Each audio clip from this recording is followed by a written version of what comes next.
And then I come here and punch lines.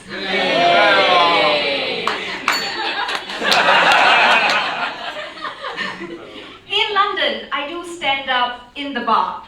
But if I were to do stand-up in Singapore, I might be behind bars.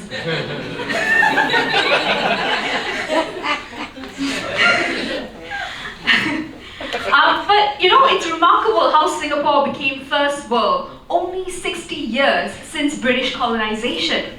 2 generations later, I'm back.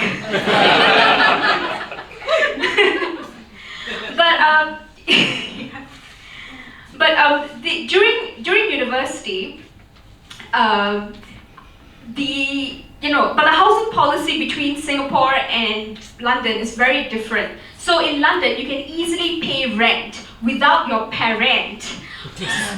So independent.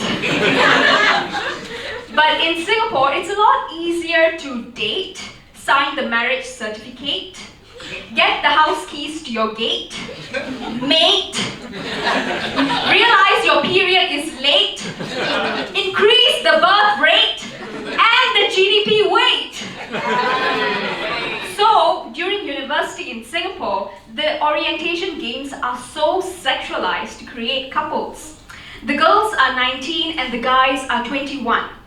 And my orientation group played the traffic light game. So you go around in a circle, confessing your traffic light status. Red means attached, green means single, and yellow means situationship. I was so fed up that I went to the toilet. When I came back, I said, "Oh, sorry, my husband called." Everyone shot questions. And I said, "Yes, our sons are finally becoming grandfathers." This 19-year-old great-grandmother played the game well. But I could only do my country proud for so long. So here I am in London, paying rent without my parent. So independent. One thing that you hear in both London and Singapore is the word expensive. When I was dating in Singapore, it was such a turn-off to hear it. Even without dating in London, I still hear it.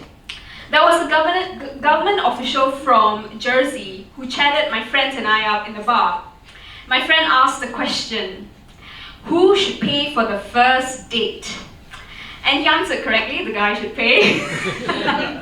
But then he said that he'd pay 2/3 of the way. When it came to my turn, we went around in a circle, when it came to my turn, I said, "I think it's so hot when a guy pays fully."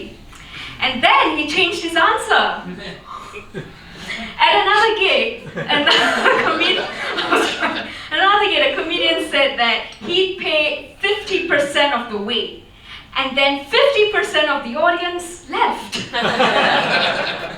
And I was thinking, you don't fuck 2/3 or 50% of the way. Unless that's all you've got. So this is a mindset, this is a scarcity mindset, or what I like to call scarcity sexual. On the other hand, you have the abundance mindset. In my neighborhood, I observed that there are lots of fathers there, and one of the father was riding on a bicycle, and his kid was on the bicycle. He noticed that the bottle cap fell off on the road, and he swiftly rode all the way back to collect it. And that is agility and attention to detail. Another colleague hosted me for dinner, and her husband paid for my Uber all the way back, even though I had a direct train. First time he met me. Another colleague, her husband and I went on a hike. I crossed the river without knowing how to cross back. And my colleague was too scared, but her husband rescued me, went all the way. Now these are men who are agile, not fragile. Generous, not lecherous. And brave, not close to the grave. This is an abundance mindset I like to call abundaddy. And I'm not at all awkward calling it because I don't call my father daddy. We have another Indian term for dad. And he relies on my mom for money. She's the sugar mummy. So wherever you are, ditch the scarcity sexuals, get hitched to the abundaddies, and be your sugar mother. I am Davini. Love money.